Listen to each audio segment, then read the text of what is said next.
Hello बच्चों। आज हम लोग एक और जेई मेंस का क्वेश्चन डिस्कस कर रहे हैं जिसमें हमें दिया हुआ है that alpha comma beta be the two roots of the equation this, then alpha की पावर 8 प्लस बीटा की पावर 8 किसके बराबर होगा।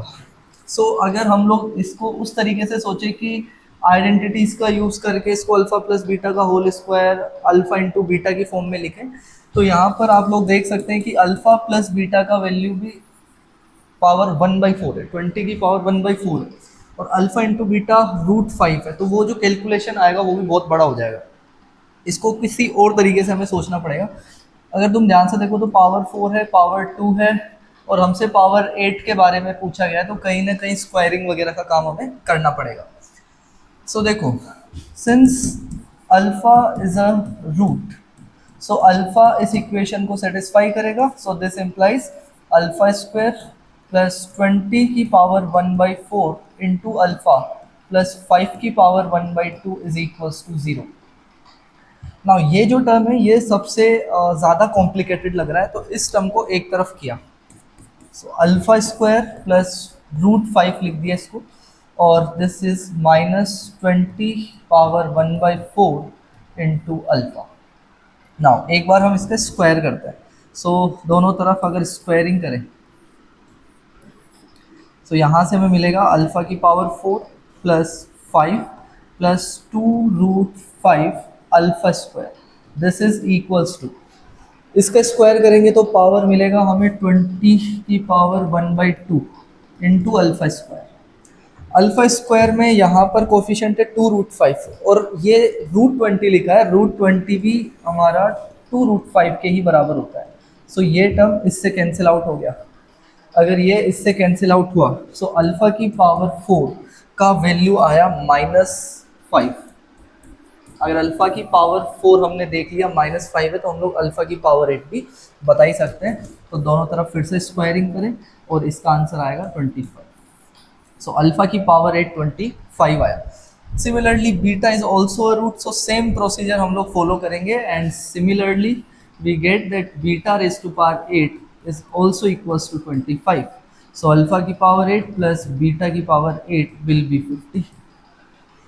Answer will be option C. बहुत आराम से हम लोग इस टाइप के सवालों को सॉल्व कर सकते हैं। नेक्स्ट क्वेश्चन जेई मेन 2026 में पूछा गया है that alpha beta be the roots of the equation this and such that alpha is less than 1 and 1 is less than beta. Set of all possible values of a. ये जो question है ये location of roots पर based है। इसमें ये बोला है कि जो 1 है वो दोनों रूट्स के बीच में लाई करता है। तो कल हमने इस तरह की एक चीज़ पढ़ी थी कि अगर हमारा रूट्स, दोनों रूट्स मान लिया अल्फा बीटा, दोनों के बीच में कोई नंबर है 1, ये वाला केस कब था, when A is greater than 0।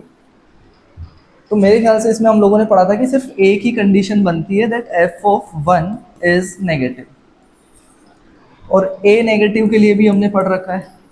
अच्छा, ये वाला ए मतलब ये वाला ए नहीं है जो हमसे पूछा है, ये ए का मतलब leading coefficient, coefficient of x square.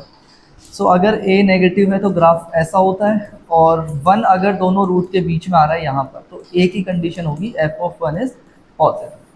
इसके अलावा दूसरी कंडीशन लगाने की कोई ज़रूरत हमें नहीं है। अगर इस क्वेश्चन में हम लोग देखें तो हमें क्वाड्रेटिक में जो लीडिंग कोएफिशिएंट है दैट इज़ 1, जो कि पॉजिटिव होगा, तो ये वाला केस आएगा हमारा।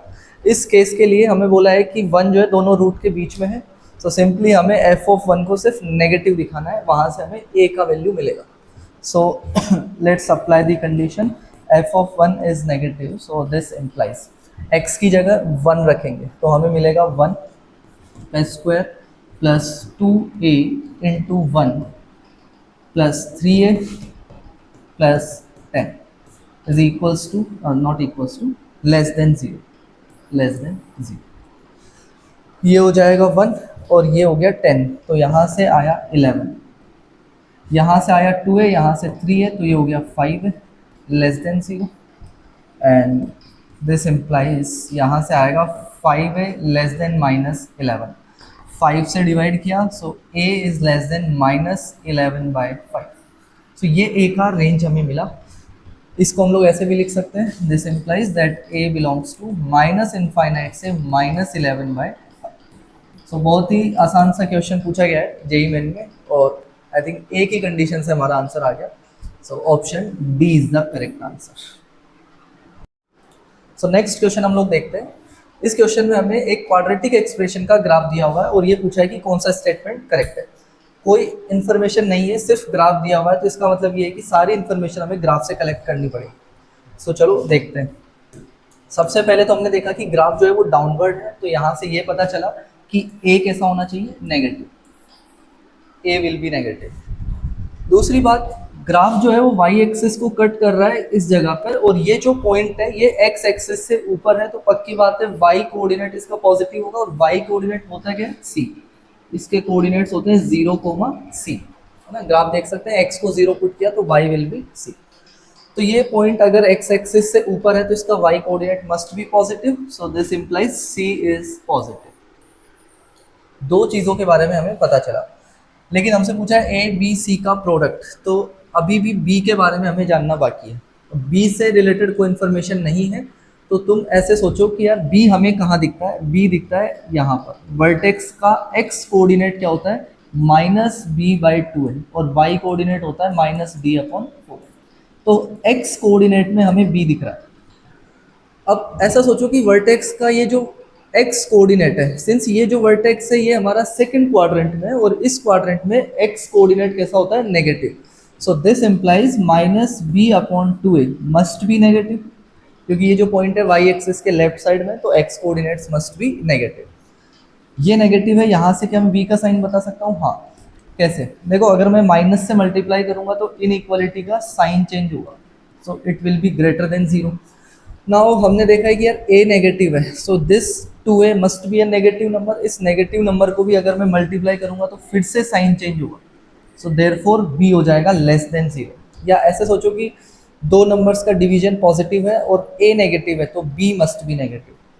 सो यहाँ से ये पता चला कि b कैसा आ गया, नेगेटिव. तो मेरे ख्याल से अब हम लोग बता सकते हैं कि ए बी सी का प्रोडक्ट पॉजिटिव होगा या नेगेटिव. तो ध्यान से देखें, a है negative, b is also negative and c is positive. तो मेरे ख्याल से प्रोडक्ट करने पर हमें पॉजिटिव क्वांटिटी मिलेगी. सो ए बी सी का प्रोडक्ट है पॉजिटिव, सो ऑप्शन बी यहाँ से करेक्ट हुआ. अभी हमें देखना है ऑप्शन सी और ऑप्शन डी में से क्या करेक्ट होगा. तो ऑप्शन सी को देखो तुम, ये जो एक्सप्रेशन लिखा हुआ है मेरे ख्याल से ये लिखा है f(-1). अगर हम फंक्शन को देखें तो x की जगह -1 रखने पर हमें ये एक्सप्रेशन दिखेगा. So this is f(-1), and ये जो आगे लिखा हुआ है ये लिखा हुआ है f(2). नाउ वापस ग्राफ की तरफ चलो. f(-1) कैसा है, f(-1) क्लियरली पॉजिटिव है, so this is positive. And f(2) कैसा है, f(2) is negative, so this is negative. Negative into positive is negative, so this is correct. Option D देखो तुम, ऑप्शन डी में ये जो नंबर लिखा हुआ है ये लिखा है f(-2) एंड ये लिखा हुआ है f(1). f(-2) is positive and f(1) is negative, so this must be negative. But ये पॉजिटिव है तो गलत हो जाएगा. therefore दो ही ऑप्शन करेक्ट है, और वो है option B and option C.